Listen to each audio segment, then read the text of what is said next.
వీటన్నిటికీ వెంటనే గుళ్ళు కట్టన్నట్ట. వెంటనే బ్రహ్మదేవుడు శివాజ్ఞతో 108 స్థానములలో 108 గుడులు కట్టాడు. అవే 108 శక్తిపీఠములు. ఈ విధంగా 108 శక్తిపీఠాలు ఏర్పడ్డాయి. వాటిల్లో 18 బాగా ప్రసిద్ధికి ఎక్కాయి, కానీ మొత్తం ఉన్నది 108 అప్పటిది ఇప్పటిదేం కాదు. అప్పుడు జనమేజయుడు ఆనందపడి కాని స్థానాని తాని, ఆ స్థానాలు ఏమిటి, ఆ పీఠముల పేర్లు చెప్పన్నట్ట. అప్పుడు ఆయన చెప్పడం మొదలుపెట్టాడు. వారాణస్యాం విశాలాక్షి. ఇంక నేను మీకు చెప్పాలా? వారాణసిలో విశాలాక్షి, గౌరీ ముఖ నివాసిని, ముఖక్షేత్రంలో గౌరీ, క్షేత్రే వై నైమిషారణ్యే ప్రోక్తా సా లింగధారిణి. నైమిషారణ్యంలో లింగధారిణి, ఆ లింగధారిణినే లలితని కూడా పిలుస్తారు. ఇప్పటికి కూడా నైమిషారణ్యంలో లింగధారిణి ఉన్నది. ప్రయాగే లలిత ప్రోక్త, ప్రయాగలో లలిత లేక మాధవి అనే పేరుతో ఉన్నది. గంధమాదనే కాముకి, గంధమాదన పర్వతం మీద కాముకి అనే పేరుతో ఉంటుంది. మానస క్షేత్రంలో కుముద, దక్షిణ భూమిలో ఉత్తర విశ్వకామ భగవతి అనే పేరుతోటి విశ్వకామ ప్రపూరిణిగా ఉన్నది. గోమంత క్షేత్రంలో గోమతీదేవిగా ఉన్నది. మందర పర్వతం మీద కామచారిణిగా ఉన్నది. చైత్రరథంలో మధోత్కట, హస్తినాపురంలో జయంతి, కన్యాకుబ్జంలో గౌరి, మలయాచలంలో రంభ, ఏకామ్రపీఠంలో ఏకాంబరేశ్వరి అనే పేరుతో ఉన్నది. అంటే ఇప్పుడు కంచి ప్రాంతం అన్నమాట. విశ్వేశ్వరిగా విశ్వేదేవతగా ఉన్నది. పుష్కర క్షేత్రంలో పురుహోత, కేదారంలో గౌరీదేవిగా, హిమాలయ పర్వతంలో మందగా, భద్రకర్ణిక అనే పేరుతో గోకర్ణంలో ఉన్నది. స్థానేశ్వరి అనే పేరు క్షేత్రంలో అంటే స్థానేశ్వరంలో భవానీ రూపంలో ఉన్నది. బిల్వక క్షేత్రంలో బిల్వపుత్రికగా ఉన్నది. ఇప్పుడు ఇందులో చాలా స్థానాలు పాకిస్తాన్లోను, బంగ్లాదేశ్లోను, తర్వాత కంబోడియా, ఇవాళ మనం కంబోడియా అని పిలుస్తున్నామే, దాని పూర్వం కాంభోజ దేశం అనేవారు. కాంభోజరాజు కొడుకులు అనేవారే. ఆ కాంభోజం కంబోడియా ఇప్పుడు కంపూచి అయ్యింది. అక్కడ కొన్ని ఉన్నాయి. ఇలా అనేక ప్రాంతాలకు వెళ్ళిపోయి మద్రదేశం అంటే ఇప్పుడు స్పెయిన్ అనమాట. స్పెయిన్ రాజధాని మ్యాడ్రిడ్ ఉంది. మ్యాడ్రిడ్ అంటే పూర్వం మద్రదేశం. కుంతి మాద్రులు మాద్రి అక్కడి నుంచి వచ్చింది మనకి. ఎంత భారతదేశం మంది. దీని అలా అలా అలా అందరూ వచ్చి తలో ముక్క పట్టుకుపోయారు. ఉన్న ముక్కల్ని మహానుభావులు ఆ తర్వాత ఇంకా ముక్కలు చేశారు. శ్రీశైలే మాధవి ప్రోక్త, శ్రీశైలంలో మాధవి అనే పేరుతో ఆవిడికి ఇప్పుడు భ్రమరాంబిక అని పేరు. అలాగే భద్రేశ్వరిగా భద్రాక్షేత్రంలో ఉన్నది. వరాహ క్షేత్రంలో జయ, కమల అనే పేరుతో కమలాలయంలో ఉన్నది. రుద్రాణి, కాళి, శాలగ్రామ, మహాదేవి, జలప్రియ, మహాలింగ, మాకూటే, ముకుటేశ్వరి, మాయాపుర్యాం కుమారీ స్యాత్, మాయాపురి అనే పేరుతో ఇప్పుడు మనకి హరిద్వార్ ఉంది. అక్కడ అమ్మవారు మానసాదేవి అనే పేరుతో ఉంటుంది. ఆ మానసాదేవి దగ్గరికి వెళ్ళినప్పుడు మాత్రం గురువు యొక్క అనుగ్రహంతో వెళ్ళాలని, గురువుతో కలిసి అక్కడికి వెడితే మనస్సు పవిత్రమవుతుందని, వాడు సాక్షాత్తు శివపుత్రిక అవుతారని శాస్త్రం. చాలా గొప్ప క్షేత్రం. రేపు జూన్లో వెళ్ళినప్పుడు మిమ్మల్ని తీసుకెడతాను. అక్కడ హరిద్వారంలో 2 కొండలు ఉంటాయి. గంగానదికి ఒకవైపు మానసాదేవి, మరొక వైపు చాముండాదేవి లేక చండికాదేవి అని ఉంటుంది. అందులో ఆ మానసాదేవి శివుడి యొక్క మనస్సు నుంచి పుట్టిందనమాట తల్లి. అదిగో ఆవిడికే కుమారి అని కూడా పేరు. ఇంకా సంతాన క్షేత్రంలో లలితాంబికగా ఉన్నది. గయాయాం మంగళా ప్రోక్త, గయలో మంగళాదేవి. విమల పురుషోత్తమే, పురుషోత్తమ క్షేత్రం అంటే జగన్నాథపురి, పురి జగన్నాథం. అక్కడ అమ్మవారు విమలాదేవి. ఉత్పలాక్షి సహస్రాక్షి, హిరణ్యాక్షే మహోత్పల, విపాశాయాం అమోఘాక్షి, పాటల పుండ్రవర్ధనే. పాటల క్షేత్రం అంటే ఇప్పుడు పాట్నా, అక్కడ అమ్మవారికి పుండ్రవర్ధన అని పేరు అన్నమాట. నారాయణి సుపార్శ్వేతు, త్రికూటే రుద్రసుందరి. ఇప్పుడు ఇందులో చాలా స్థలాలు ఎక్కడున్నాయో ఎవరికి అంత తేలికే తెలియదు. అందుకనే పేర్లు ఊరుకోవడం తప్ప ఏం చేయలేం.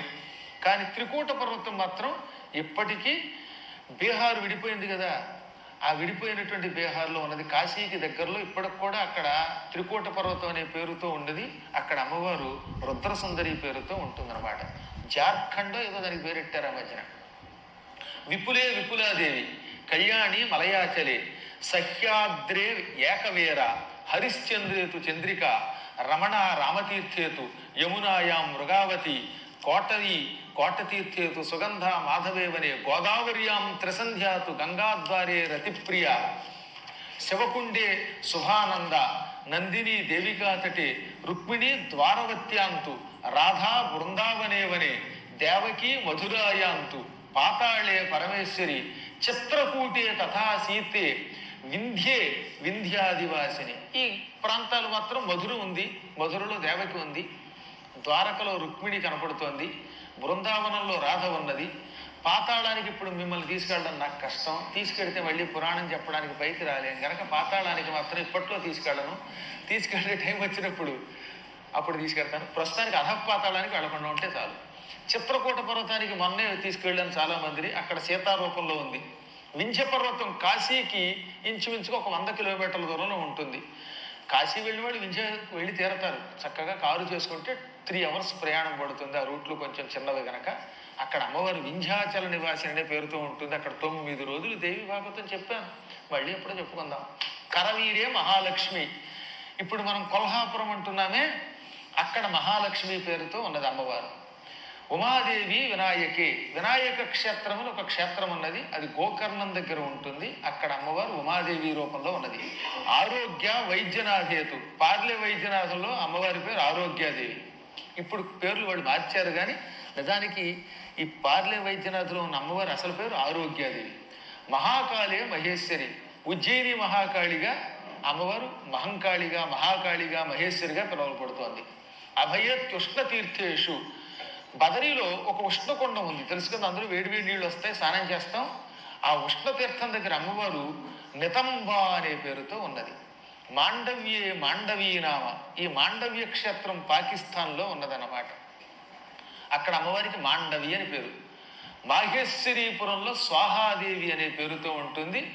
ఇది కూడా ఇప్పుడు చైనాలో కైలాస పర్వతంలో మానసరోవరంలో వెళ్ళిపోయింది. చగలండే ప్రచండాతు, ప్రచండ క్షేత్రంలో అమ్మవారు చగలండాదేవి అని పిలువబడుతుంది. ఇది కూడా ఇప్పుడు ప్రస్తుతం మానసరోవరం దగ్గరే ఉంది. చండిక అమరకంటకి, ఈ అమరకంటక పర్వతం మాత్రం నర్మదా నదీ తీరంలో ఉంది. నర్మదా నది అమరకంటకం చుట్టూతా ప్రవహిస్తూ ఉంటుంది. చాలా గొప్ప క్షేత్రం. ఓంకార క్షేత్రానికి వెళ్ళినప్పుడు వెళ్ళొచ్చు ఎవరైనా. అక్కడ అమ్మవారి పేరు చండిక. సోమేశ్వరే వరారోహ, సౌరాష్ట్రంలో సోమేశ్వరాలయం దగ్గర అమ్మవారికి వరారోహ అని పేరు. ప్రభాసే పుష్కరావతి, ఆ సౌరాష్ట్రం దగ్గరే ప్రభాసము అనే పేరుతో సముద్ర తీరం ఉన్నది. ఆ సముద్ర క్షేత్రంలో అమ్మవారు పుష్కరావతి అనే పేరుతో ఉన్నది. దేవమాత సరస్వత్యాం, సరస్వతీ నది బదరీ దగ్గర ఉన్నది. అక్కడ ఆ సరస్వతీ నది దగ్గర ఉన్నటువంటి అమ్మవారు ఇప్పుడు లుప్తమైపోయింది, కనపడటం లేదు. సరస్వతీ నది దగ్గర భీంపుల్లును పెద్ద బండరాయి ఉంటుంది. ఆ బండరాయి కనుక ఒకప్పుడు అమ్మవారు దేవమాత అనే పేరుతో ఉండేది. పారావారా తటే స్మృత, పశ్చిమ సముద్రం ద్వారకా దగ్గర ఓ పెద్ద తీరం ఉన్నది. అక్కడ ఇప్పటికి కూడా రుక్మిణీదేవి ఆలయం కనబడుతుంది. ఆ రుక్మిణి ఆలయం వెనకాతలో ఉన్నటువంటి అమ్మవారికి పారావార అని పేరున్నమాట. మహాలయే మహాభాగ పయోష్ణ్యాం పెంగళేశ్వరి సింహికా కృత శౌచేతు. ఇందులో ఈ సింహికాదేవి మాత్రం శ్రీలంక దగ్గర ఉంటుంది. శ్రీలంక దగ్గర అమ్మవారు శాంకరి అనే పేరుతో ఉంది కదా, ఈ శాంకరీదేవికి కింద భాగంలో ఉన్న ప్రాంతంలో సింహిక అనే పేరుతో అమ్మ ఉన్నది. ఆ సింహికాదేవి మనకి సముద్రంలో కనపడదు, సముద్రం నుంచి కిందకు చూడొచ్చు. అక్కడ రావణాసురుడి విగ్రహం ఉంది చూసారా శ్రీలంకలో, ఆ విగ్రహం దగ్గర నిలబడి సముద్రంలోకి తొంగి చూస్తే ఛాయా రూపంలో సింహిక కనపడుతుంది అన్నమాట. ఈ శ్రీలంకకి వెళ్ళేటప్పుడు చాలా జాగ్రత్తగా వెళ్ళాలి. ఏదో సమయంలో రాక్షసులు పరీక్షిస్తూనే ఉంటారు. లంకానగరమును సంపూర్ణముగా ఏ కష్టము లేకుండా చూసి తిరిగి రావడం కొంచెం కష్టం. అయినా ఉన్నంతలో బాగా రావాలంటే మాత్రం గురు కటాక్షం, అమ్మవారి కటాక్షం ఉండాలి. అక్కడ సింహిక అనే పేరుతో అమ్మ కనపడుతుంది. కార్తికాదేవిగా అమ్మవారు అతిశాంకరిలో ఉంది. ఉత్పలారణ్యం అని ఒక అరణ్యం మనకి భారతదేశంలోనే ఉన్నది. అక్కడ లోలాదేవి అనే పేరుతో ఉంటుంది. సుభద్ర సోణసంగమే, సోణసంగమం దగ్గర సుభద్రాదేవిగా ఉన్నది. భీమాదేవి హిమాద్రౌతు దేవదారు అనే పుష్టి జాలంధరే విశ్వముఖి తారా కిష్కింధ పర్వతే. కిష్కింధ పర్వతం అంటే మనకి హంపి విజయనగర క్షేత్రం దగ్గర ఉంది. అక్కడ అమ్మవారు తారాపర్వత పేరుతో ఉంటుంది. జాలంధర క్షేత్రంలో విశ్వముఖిగా ఉంటుంది. దేవదారు వనం అంటే దారుకావనం, ఇప్పుడు ద్వారకాని పిలుస్తున్న చోట నాగేశ్వరుడి జ్యోతిర్లింగం ఉంది. ఆ నాగేశ్వర జ్యోతిర్లింగం దగ్గర ఉన్న అమ్మవారి పేరు పుష్టి. కాశ్మీర మండలంలో మేధ అంటే సరస్వతీదేవిగా పిలువబడుతోంది. ఇప్పుడు దాన్ని మిలిటరీ వాళ్ళు దాదాపు ఒక 3-4 ఏళ్లుగా మిలిటరీ వాళ్ళు హ్యాండ్ ఓవర్ చేసుకుని మనందరికీ దర్శనం ఇప్పిస్తున్నారు. మొన్ననే లాస్ట్ ఇయర్ వీళ్ళలో కొంతమందిని తీసుకెళ్ళాను. ఇలా అనేక ప్రాంతాల్లో అమ్మ ఉన్నది. భీమాదేవి హిమాద్రిలో ఉన్నది. విశ్వేశ్వరి తుష్టిగా ఉన్నది. కపాలమోచనంలో శుద్ధి, చంద్రభాగా నదీ తీరంలో కళ, శంఖోద్ధారంలో ధర, పిండారక క్షేత్రంలో ధృతి, బదరీలో ఊర్వశి, వేణి క్షేత్రంలో అమృతాదేవి, మన్మథ హేమకోటలో, కుశద్వీపంలో కుశోదకగా, గాయత్రి వేదవదనంలో ఉన్నది, శివసన్నిధిలో పార్వతీ పేరుతో ఉన్నది, అరుంధతి అనే పేరుతో వశిష్ఠుడి పక్కన ఉంటుంది. ఇలా అమ్మవారు 108 నామములతో ఈ చరాచర జగత్తులో ఉన్నది.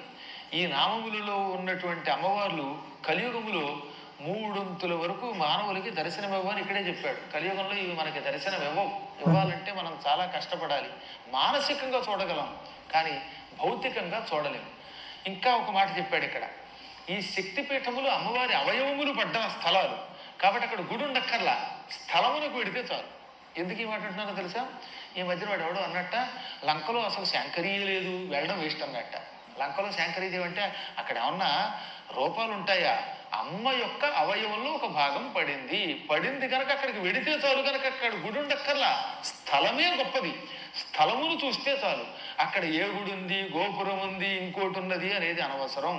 కొన్ని ఉన్నాయండి సిద్ధక్షేత్రాలు, ఫలానా చోట వ్యాసుడు కూర్చుని పురాణం చెప్పాడు అని ఉంటుంది నైమిషారణ్యంలో. అక్కడ ఏముంటుంది? వ్యాసుడు కూర్చున్న స్థలమును పెడితే మనం అదృష్టవంతులు అవుతాం. అదే తీర్థయాత్ర అంటే. అంతేగాని అక్కడ ఏదో పెద్ద గుడి కట్టేయాలి, వెళ్ళగానే విగ్రహం కనబడాలి, నీకు ఇన్ని లడ్డూలు నైవేద్యంగా కనబడాలి, పొద్దున్న లేవగానే ప్రసాదాలు దొరుకుతాయండి.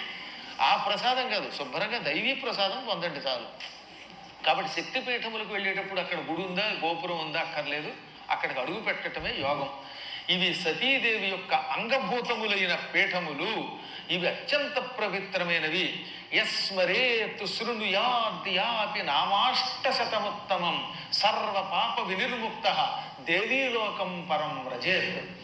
తెలిసి కాని తెలియక కాని ఈ నామములు ఎవరైనా ఉచ్చిరిస్తున్నప్పుడు శ్రద్ధతో వింటే వాడు సర్వపాపముల నుండి విముక్తి పొందుతాడు, అమ్మలోకములకు వెళ్ళి తీరుతాడు. మళ్ళీ ఆ శ్లోకం ఇంకోసారి చదువుతున్నాను, మీకు అర్థమవుతుంది కనుక. ఇది ఎవడు స్మరేత్ స్మరిస్తాడో, ఈ శ్లోకాలు చదువుతాడు, శృణుయాత్ మీరేం చేశారు, విన్నారు. ఈ నామాష్టశతముత్తమం, ఈ 108 నామములు చదివినా విన్నా అటువంటి వాడు సర్వ పాప వినిర్ముక్త. అన్ని పాపముల నుంచి ఈ క్షణం వరకు మీరు చేసిన పాపములన్నీ పోతాయి. కొత్త పాపాలు బయటకు వెళ్ళాక మళ్ళీ చేసుకోవచ్చు. ఆ తర్వాత ఏమన్నాడు? దేవీలోకం పరం వ్రజేత్. అమ్మ యొక్క దివ్య సన్నిధానమునకు వెళ్ళి తీరుతాడు. ఇంత స్పష్టంగా చెప్పారు. ఆపై ఇంకోటి తెలుసా? ఏతేషు సర్వపీఠేషు గచ్చేత్ యాత్రా విధానత. యాత్రలు చేయడానికి ఒక విధానం ఉంది. ఆ విధానం గురువుల ద్వారా తెలుసుకుని ఈ శక్తి పీఠాల్లో ఏ పీఠానికైనా వెడితే అటువంటి వాడు భయంకరమైన ఎడారిలో చచ్చిపోయినా కాశీలో చచ్చిపోయిన పుణ్యం వస్తుందట. అందుకే ఇది వినిపిస్తున్నాను మీకు 1-2 సార్లు. అందరికీ కాశీకి వెళ్ళి చచ్చిపోవాలని కోరుకుంటే చచ్చిపోతాంటండి. నేను కాశీలో మరణిస్తా అని పాపం ఒక ఆవిడ కాశీలో ఓ ఆశ్రమం కొనుక్కుని బోల్ డబ్బులు పెట్టి ఓ రూము కొనుక్కుని అందులో ఉంది. మొన్న హైదరాబాద్ వచ్చి కాశీలో కాదు మూసీలో చచ్చిపోయింది. కాబట్టి కాశీలో చచ్చిపోవాలనుకున్నా భగవంతుడు అనుగ్రహించకపోతే మూసీంది. ఇలా ఒక్కొక్కరు ఒక్కొక్క రకంగా పోతున్నారు తప్ప కాశీలో పోవడం అంత తేలికది. ఎక్కరో మహాయోగ జాతకులు కొందరు ఉంటారు. ఇప్పుడు ఎందుకు చెబుతున్నారు గురువుగారు ఇదంతా అంటే, అమ్మవారి ఈ పీఠములను క్రమ పద్ధతిలో గురువుతో కలిసి, గురువు గారితో సంబంధం లేకుండా మేము పారాయణ పెట్టుకుని ఎక్కడికి వెళ్ళామంటే అది ఏమీ ఫలించవద్దని చెప్పాడు. యాత్రా విధానత అన్నాడు. గురువుతో కలిసి యాత్రా విధానము తెలుసుకుని ఆయా క్షేత్రములకు వెడితే అటువంటి వాడు శరీరం ఎడారిలో విడిచిపెట్టిన, భయంకర శ్మశానంలో విడిచిపెట్టిన, నీచ క్షేత్రంలో శరీరం విడిచిపెట్టిన, కాశీలో మరణించిన పుణ్యం పొందుతాడు.